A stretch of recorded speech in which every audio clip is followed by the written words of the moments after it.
And the winner is... Ooh. The Sniffer. Le 15 octobre de cette année a eu lieu le Minecraft Live. À l'intérieur de celui-ci, nous avons eu les annonces habituelles, comme les prochains ajouts que l'on aura dans le jeu, mais ce qu'on a surtout eu, c'est le résultat du mob vote. Comme vous avez pu le constater à l'intro, le mob le plus voté par la communauté est le Sniffer. Alors, avant que quelqu'un ne commence à commenter une chose du style « Pourquoi tu nous parles du mob vote Minecraft sur une chaîne basée sur Jurassic Park World? C'est n'importe quoi, c'est complètement débile !» ou autre, je vais m'expliquer sur le choix du thème de cette vidéo. Le Sniffer est pour moi un mob assez différent du reste, car il est décrit comme étant une espèce éteinte, venant d'un passé lointain. C'est ce point en particulier que je voudrais développer. Minecraft existe depuis le 18 novembre 2011, ce qui fait qu'il aura 11 ans le mois prochain. Depuis sa création, nous n'avons pas réellement d'informations concrètes sur le passé, l'avant Minecraft.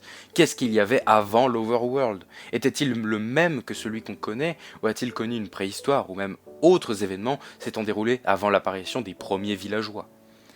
Avant l'apparition du Sniffer dans Minecraft, nous avions de petites indications nous laissant penser qu'il y a eu un passé que notre personnage n'a pas connaissance. Les différents temples semblent être la preuve que dans un passé plus ou moins lointain, des civilisations ont hérité des bâtisses dans différents biomes comme la jungle, le désert, etc.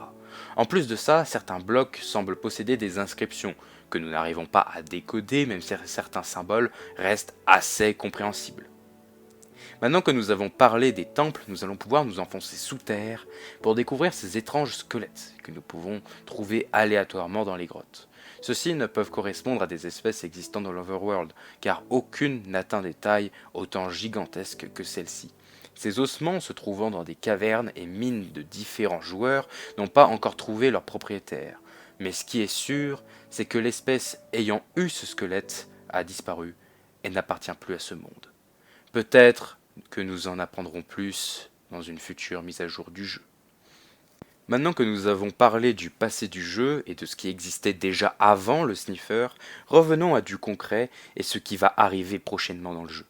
L'archéologie, une fonctionnalité qui devait être ajoutée lors de la mise à jour des cavernes et falaises, devait ajouter l'apparition de poteries anciennes qui allaient probablement développer le lore autour des premières civilisations ayant peuplé l'Overworld, en espérant que cette fonctionnalité ne finisse pas par être une idée abandonnée par les développeurs en cours de route.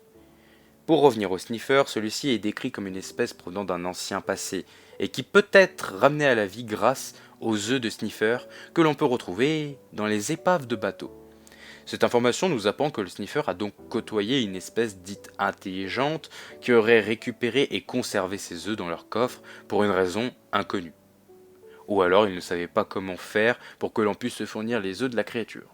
Celui-ci aura pour utilité de fouiller le sol pour trouver des graines de plantes et fleurs aussi bien contemporaines que provenant de son époque d'origine. Nous n'avons pas vraiment d'informations sur ces nouvelles plantes, sauf qu'elles apparaîtront en même temps que le Sniffer dans la version 1.20 du jeu. Ce nouveau mob est pour moi une opportunité d'explorer le lore du monde de Minecraft, qui est un jeu intéressant et plein de surprises. J'espère que les prochaines mises à jour seront riches pour le lore de ce passé que l'on en connaît si peu. Avant de conclure la vidéo, je tenais quand même à saluer les deux autres mobs qui auraient pu passer à la place du Sniffer, qui sont le Rascal et le Tough Golem. Maintenant que c'est fait, je vous souhaite à tous une excellente journée ou soirée, et je m'en vais attendre la 1.20 pour créer le Minecraft Park.